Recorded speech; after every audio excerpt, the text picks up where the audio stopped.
Awanile honile, awanile honile.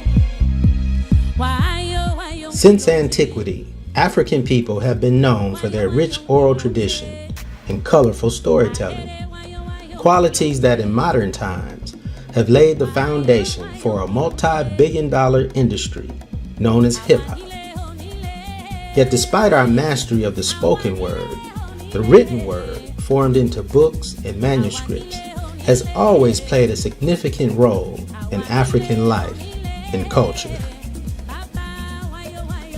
From early cave drawings in the Sahara Desert, to the extensive written records of Mesopotamia and Egypt, to the world-renowned universities of Cordoba and Timbuktu, to the powerful slave narratives of people such as Frederick Douglass and Sojourner Truth, to the rich compositions of the Harlem Renaissance.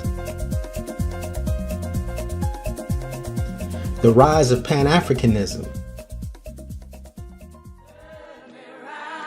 and the Civil Rights Movement, to the growing self-publishing market of today, Black people have made more than their fair share of contributions to literary greatness.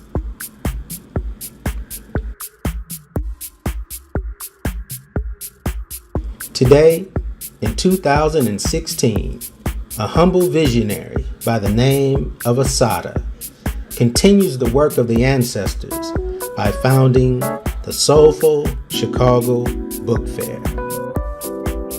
Soulful Chicago Book Fair, be there! The Soulful Chicago Book Fair is a vision that has quickly caught fire and taking form in the rich Black soil of the Chicago literary scene.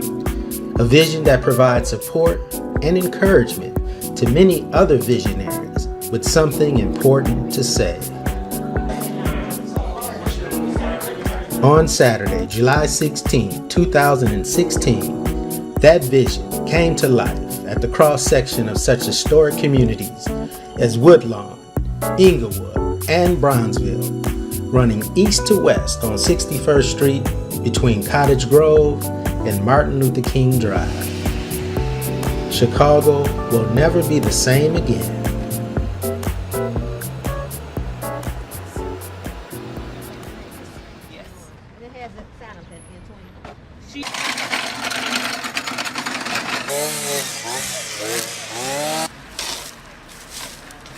Now before somebody else take it. Okay. See my phone. I don't know I what's know going it.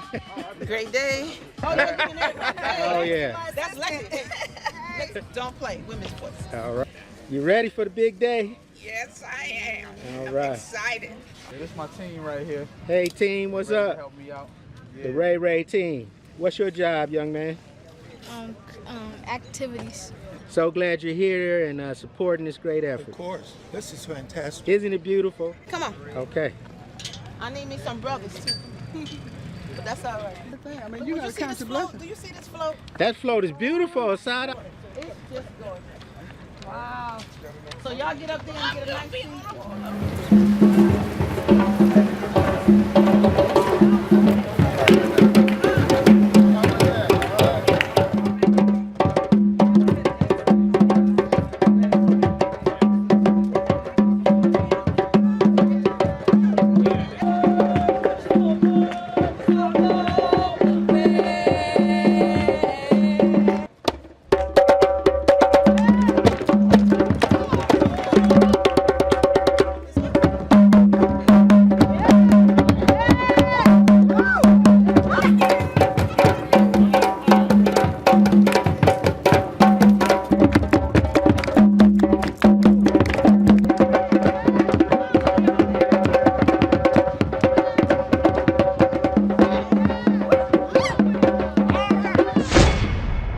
Hey Chicago, this is Jonathan. We're at Soulful Chicago Book Fair and we're excited to speak to one of our vendors who has a phenomenal book. Tell us about your book and give us your name. My name is Tiffany Golar. The title of the book is A Bitter Pill to Swallow. It's a young adult novel. It's set in Chicago in the early 90s. It features a cast of predominantly black characters, and it's about two teenagers who were dealing with depression and PTSD. My name is James Roby. I'm out of Detroit, relocated to Chicago. I'm bringing my book Pale Horse involves a former officer in the military, like myself. Goes home, starts his own detective agency, but they call him back for one more case. If you want to check out more information, go to jamesroby.net. That's jamesroby.net. Check it out. There's a link to show you how to buy it, or come to the Soulful Chicago Book Fair. You were blessed with reasonably pleasant surroundings and pious counsel, weren't you? I always had the feeling that Isadora knew more about me than I did. Well then, aren't you obliged to settle down and start a family so you can give to others? No, I don't believe I'll ever get married. There's too much to do and life's too short for me to shackle myself to a mortgage and a marriage. You just won't act right, will you? Suppose you had to get married, Rutherford Calhoun. What about that? She couldn't be pregnant.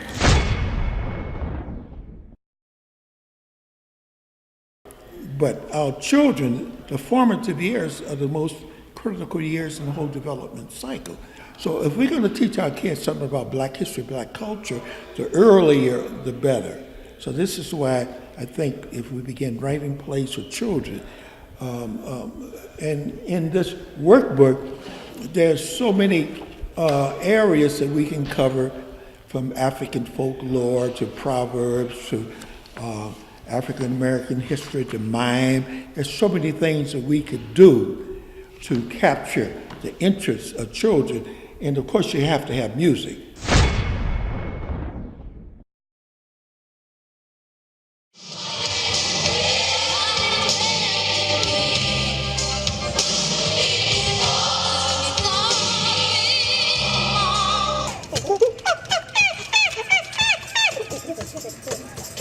Monkeys jumping on the bed. Monkey fell off and bumped his head. Mama called the doctor and the doctor said,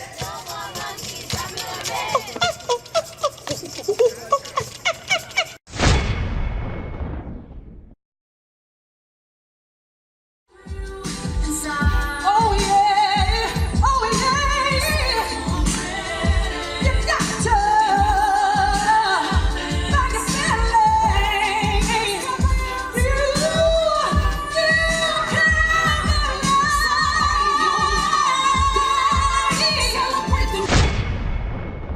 My name is Joanne Fastoff, and I write about an FBI agent that deals with global problems that hit America's shores, like illegal logging, illegal diamonds, illegal tobacco smuggling, the Iranian rescue mission.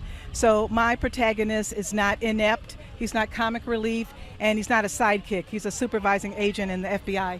So my books are called The Gordian Knot, The Pact, The Lie, and The Smoke Ring. And I'm working on the 5th book called The Standing People. So this is my debut novel, Women's Voices. And it's about a family of women, and they all have some dark secrets, and it comes out over a family dinner, but they're on a road to redemption, to heal. So in this book, the mother, Janetta, doesn't want her daughters to know that she used to be a prostitute. So it gets really juicy. And everybody has some little secret they don't want each other to know.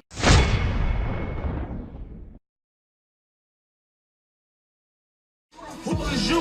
I don't know, on your blocks, we gon' blow, run for the bubble, please, guess what I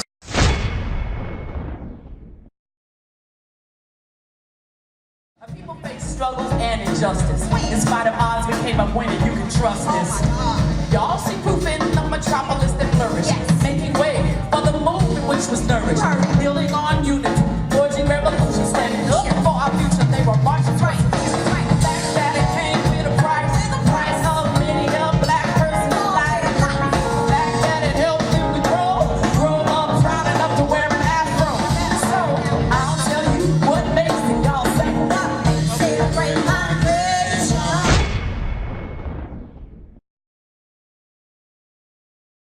ain't gonna let racism turn me around, turn me around, turn me around. Ain't gonna let racism turn me around. I'm gonna keep on walking, keep on talking, marching on the freedom land. The way we talk, the way we communicate is a part of who we are. It's a reflection of who we are. Now, that's not to say that it would not be a good idea, and it could be very functional and practical to learn how to code switch so that you're not limited to speaking in Black dialect.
And we have been talking about how we can get this situation together between men and women, because the reason why we've got this crime in the streets is because we have several generations of broken families and families that were never formed, and children that are seeking protection and self-worth in all the wrong places. And our broken families make us prey to people who want to take over our communities, whether it's having people lose their homes because they don't have fathers that bought homes or provide an economic foundation. They don't have sons that are legitimately earning money, and so they've gotten to the drug trade. So all of this, it comes down to the foundation between men and women. So we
can't tell me about me. I feel my heart's left empty. I wish your smile never tempted me.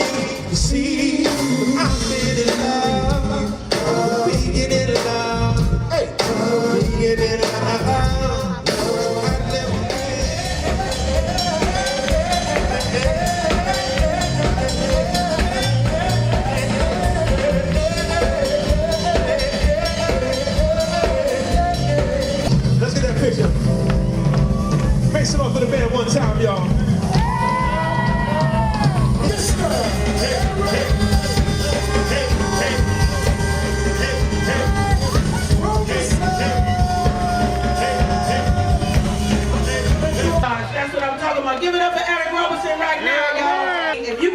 it look like y'all taking pictures with Eric Roberson right now? It look crazy.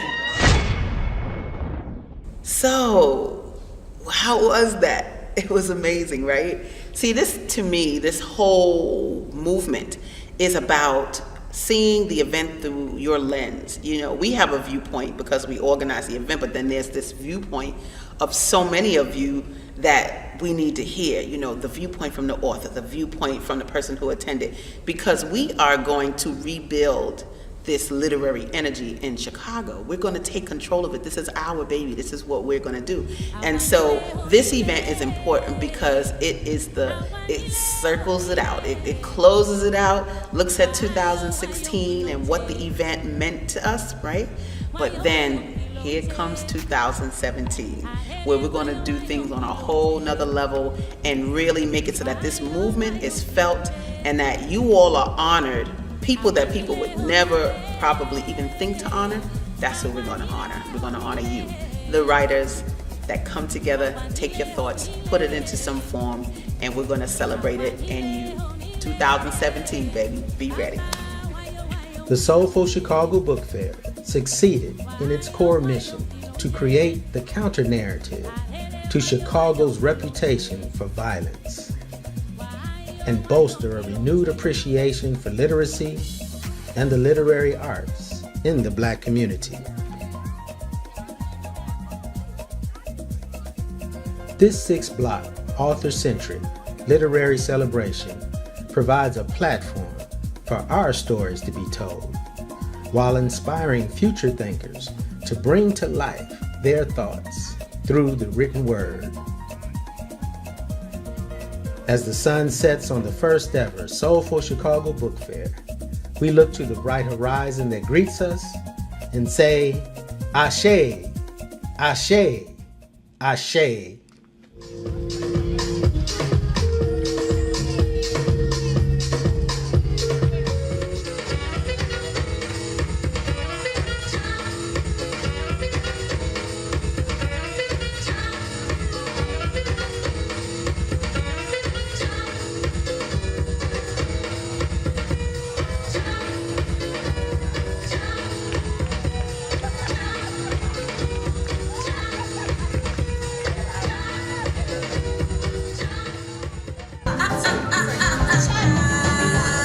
Soulful Chicago Book Fair. All right. Soulful Chicago Book Fair.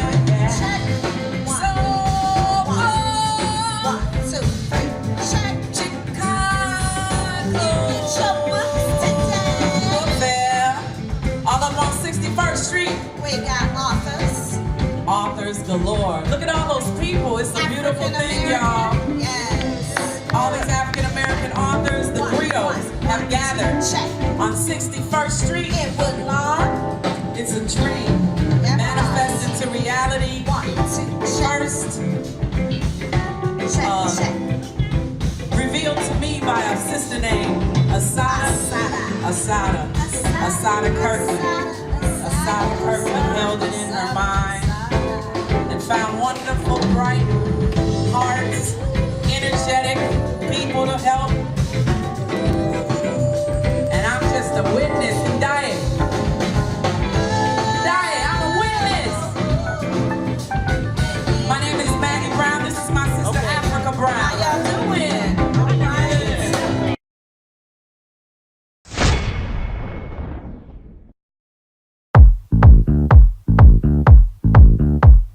Great day, guys. It's Asada, founder of the Soulful Chicago Book Fair.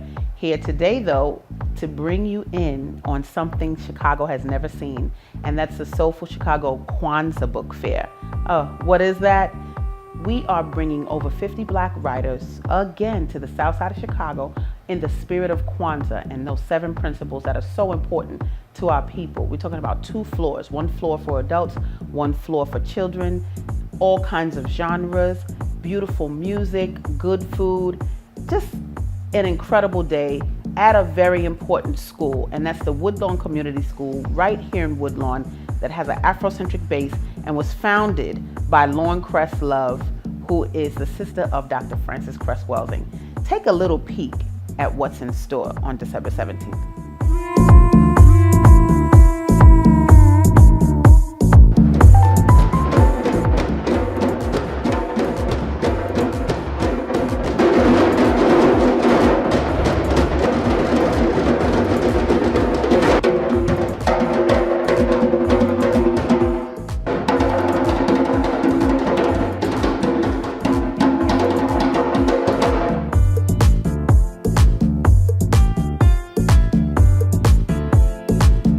What up, world? It's your boy DJ Dwayne Powell. Looking forward to seeing all you guys at the Soulful Chicago Kwanzaa Book Fair next Saturday, December 17th at Woodlawn Community School. I'll be there on hand to provide some really great dance, Afrobeat, soulful house, world music, you name it. We're going to get it in.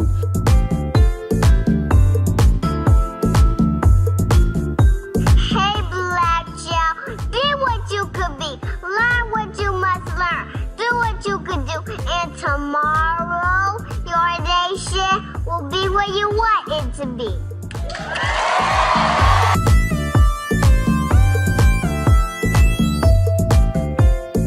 Soulful Chicago Kwanzaa Book Fair next Saturday at Woodlawn Community School. Everybody needs to come and visit. I will be showing some of my children's stories and some of my books about Chicago history. The most recent one is this one called Tate and His Historic Dream. And this book is all about African American history. It also focuses on helping young people to understand where they came from and on whose shoulders they stand.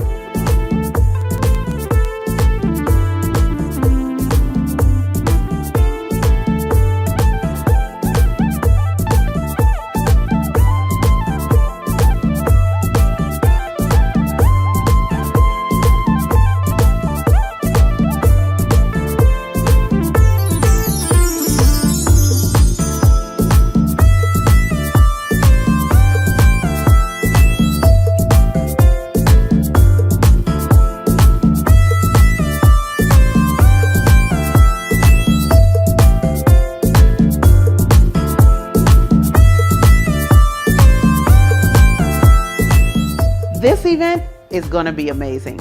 So come join us December 17th, that's this year, 2016, next Saturday at the Soulful Chicago Kwanzaa Book Fair. I'll see you there.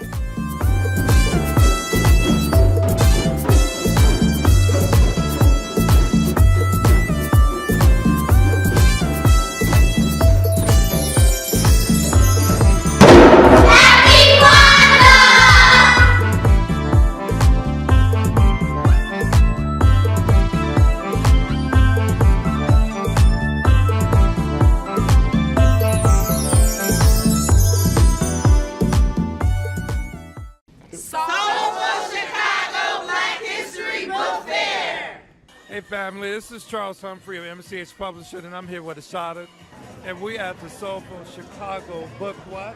This is the Soulful Chicago Black History Book Fair, slamming. We getting down in Hyde Park. Just run it down, my sister. Just tell us, for the people, a little bit about what we're doing here today and why.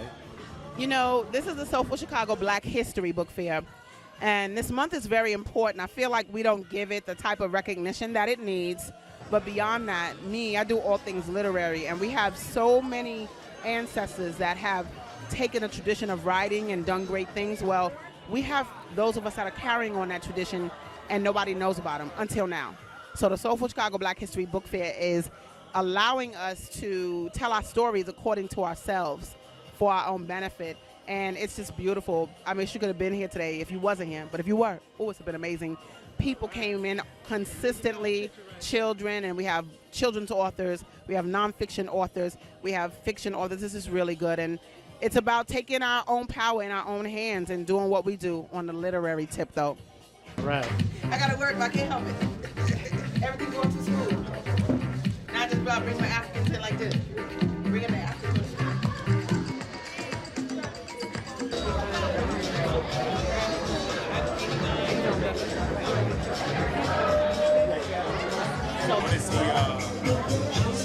Hey you guys, how are you? I am Asada, founder of the Soulful Chicago Book Fair, and I'm elated because, you know, Chicago's known for literary greats. You could just name them.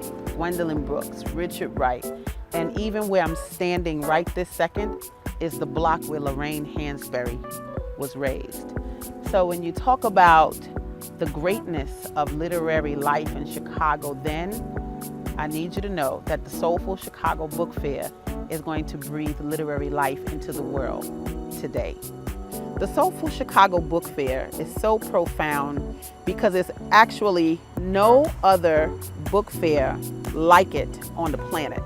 Right down this block, you're gonna literally see over 100 Black authors organized by genre. I'm talking one block is fiction, one block is nonfiction, and another block is children's authors, making it so that when you attend, you can go to the area that you love best. And the stories that you're going to see that day will astound you because people have actually taken the time to take what was important to them, whether it was teaching a lesson to children or documenting their grandmother's story, and putting it in a book so that you can take those experiences with you and learn from them. You see, the Soulful Chicago Book Fair is more than a one-day event. It's really more like a movement.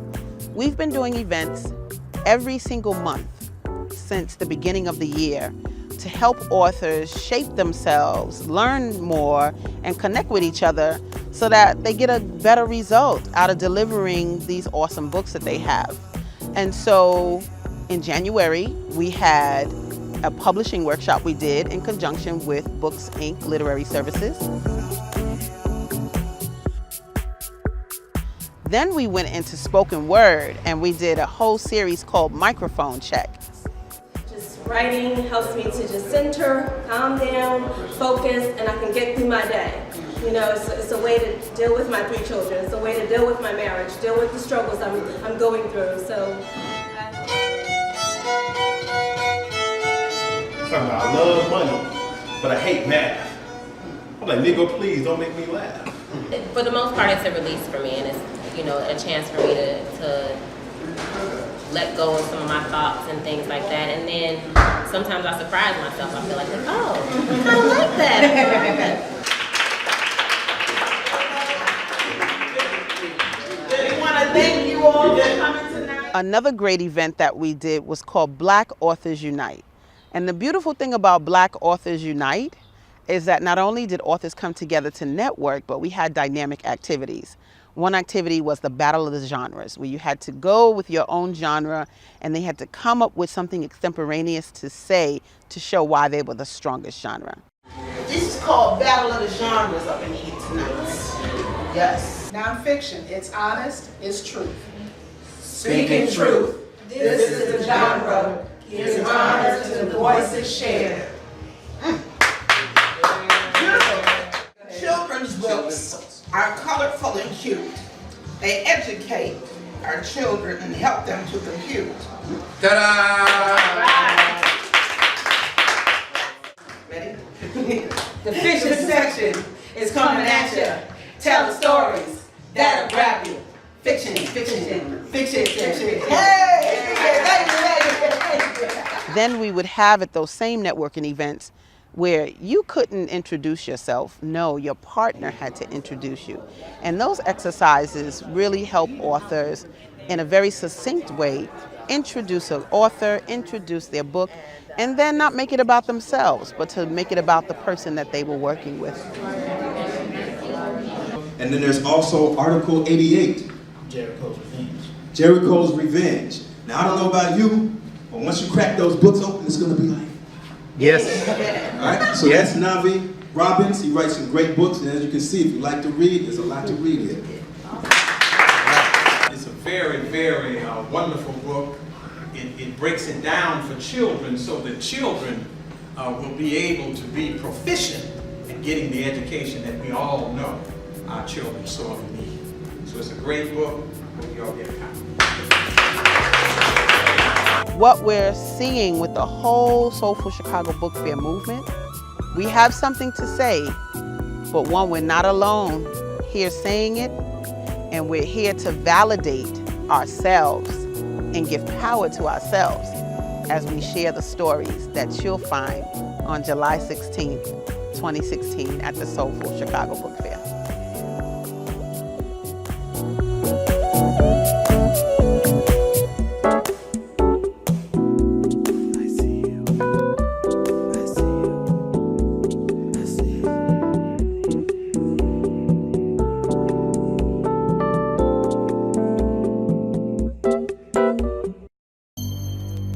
spanked and I turned out fine. Spare the rod, spoil the child. Kids today need to be beat. What else am I supposed to do? He's so bad. Ooh, she gets on my last nerve. Better hush up before I give you something to cry about.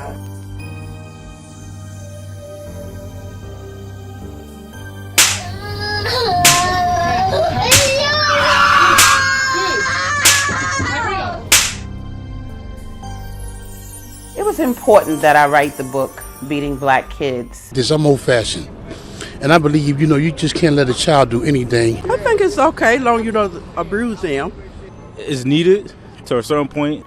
But what I saw was a collection of adults who were talking about a topic they had never really talked about before. Out came, my mama used to hit me with a spatula. My dad used to hit me with a belt. They used to make me get wet first. They used to put my face in a pillow and then spank me. Like all of these different stories about how we have gotten beaten over time. And while there was a lot of laughter when those stories were being told, I could clearly see that there's a fine line between laughing and crying.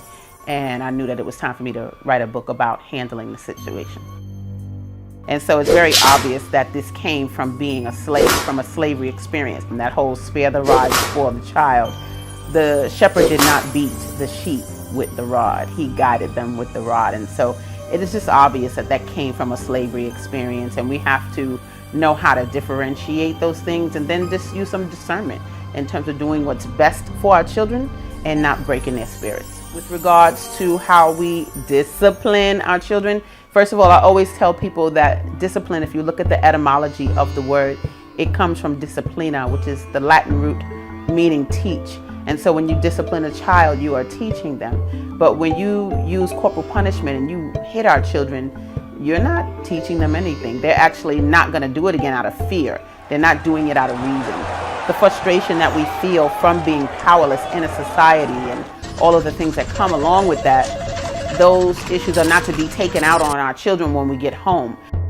The definition of domestic violence says bringing harm to someone in your home or hurting someone in your home. So I want us to look at how we beat our offspring and how that's not giving them anything good. It's making them quote unquote obedient, but that's what you make a dog, that's what you make an animal. But when you're dealing with someone of higher intelligence, use their intelligence and start to talk to them in ways that give them power, make them feel supported, listen to their ideas, and it'll just be an easier parenting road for you.